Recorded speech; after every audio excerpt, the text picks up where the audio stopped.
Hi, everybody. Welcome back to Tailgate Talks. We are at the Sioux County Regional Airport. Is that what we call it? Sioux County Regional Airport. Sioux County Regional Airport here with Bruce Van Beek, R&M Spraying.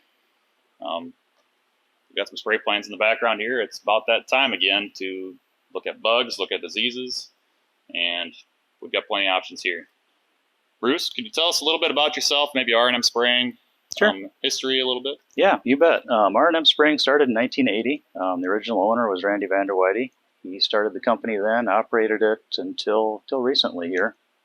Personally, I started flying for Andy in 2007, so this will be my 16th season here. Business is really growing. We started with 2 airplanes. We're up to 7 of our own now. We typically bring in a few outside airplanes for additional help. And yeah, we cover a lot of ground in a short period of time. Yeah, it gets super busy here at the airport when that time comes around. It does, you bet. It's a zoo. Yeah. So Bruce, we got airplanes behind us. What are the capabilities of these? I mean, obviously they can spray, right? Is there anything else that we can do with them? Absolutely, yes. So our season is generally the growing season. So we start out putting out herbicide with the airplanes. We'll fly on pasture ground and other rugged ground or ground that's too wet to get into with the ground applicator. Now obviously the fungicide, insecticide season is upon us here, but we also do a fair amount of dry application too. So rescue type fertilizer applications with a spreader putting urea on. We do a fair amount of that, do some fertilizer on pasture ground as well. And then cover crop is really growing here in the last 5 or 6 years. Become kind of its own, season upon a season for us. Yeah. So we got orders that come in. You take those, and a lot of digital orders, right? I mean, you plug them into a system or something. We do, yeah. The days of bringing in paper maps are pretty well gone, thankfully. You guys are submitting orders all online, so we receive that order through our website. From there, yeah, we turn it into a load for the airplane based on the airplane size, and then we turn to our equipment here to dispense it into the airplane. So we use a mixmate system, which is a computerized loading system you're probably familiar with, but uses a variety of meters and a scale to ensure we're putting the correct amount of product in. It's fast, it's efficient, and it's very, very accurate. Well, let's go over and take a look at it and see what it's all about. We made it over to the mixmate system here. We have a section here for hand pouring. We can still hand pour jugs if we need to. This will scale that product out. It'll rinse the jug, do all that in a single step for us. But the main part of the metering comes through that valve stack behind us there. Each one of these bulk tanks or shuttles, if we're dispensing from a shuttle, will flow through one of those 4 valve stacks. It'll be metered out by a meter down at the bottom, pushed into the main product line out to the airport. It happens fast. We can dispense up to 5 products at a single time, provided they're compatible and can touch each other in the line. But yeah, we can turn an 800-gallon airplane in and out in about 8 minutes with this system. That's pretty fast. So it's basically direct injection to the airplane. Yep. And is there agitation on that airplane that kind of mixes that up together? The airplane has constant agitation. Yep. Whenever the airplane's in the air, the pump is turning. If we're not spraying, that pump is simply recirculating through the hopper. So it's complete agitation until you turn the spray system on. Sure. Well, I'd say let's go take a look at what the airplane looks like, and maybe underneath it, maybe we could talk a little bit about calibration too. Sure. Sounds good. All right. So talk to me, Goose. How does this thing work? I like that Top Gun reference there. So the very first part of the system here is this pump. This pump is strictly driven by the wind from the propeller or the airspeed of the airplane.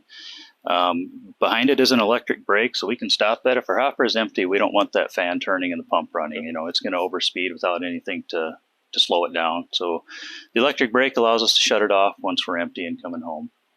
But that pump supplies chemical, takes it out of the hopper, pushes it back through a flow control valve into the spray booms of the airplane. So that flow control valve is going to compensate for our speed differences. We have huge speed variations between an upwind pass and a downwind pass, so we need that to even it out and make sure we're putting out the uniform GPA across the field.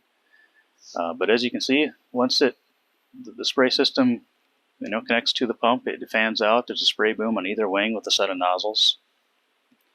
Those nozzles have a variety of different tips we can select if we're going to put out, 2 gallon, 3 gallon, 5 gallon, or we can change our droplet size for herbicide application versus a fungicide application.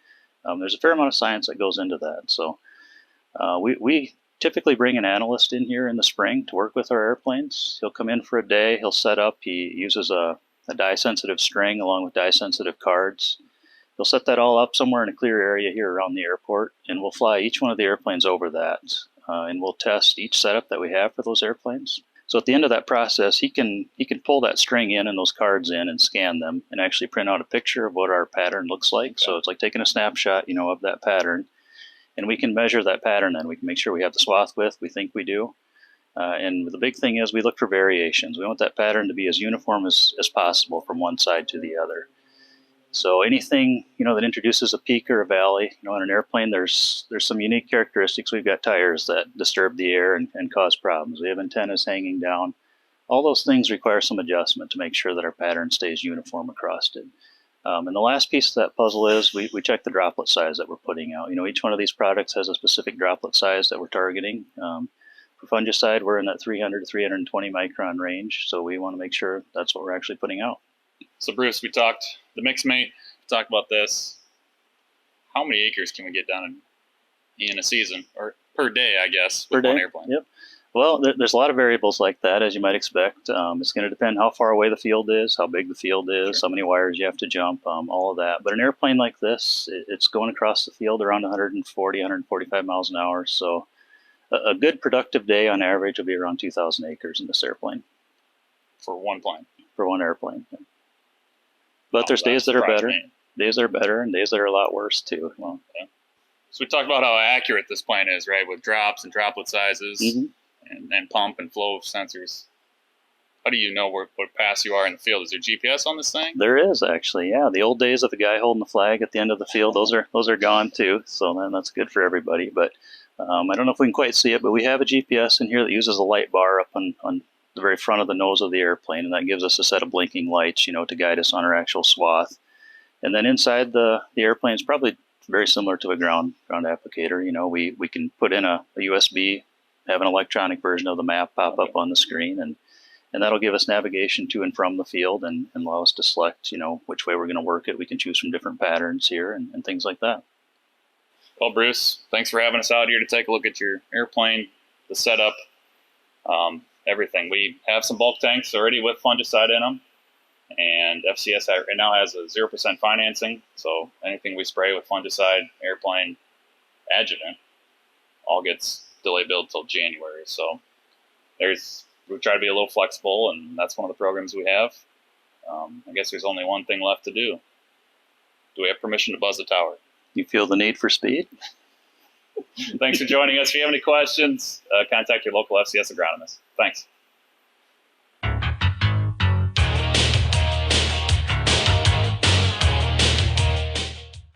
Hi, welcome to Tailgate talk. Fail. Well, we got the mix mate over there, and that's kind of what happens when wow, that was terrible. That was just trash. We made it over to the mix mate system here. Doesn't really look like much, honestly, but I bet this thing has quite the capability. It does. Somebody described it as looking like an oversized toilet, so it's a little more sophisticated than that.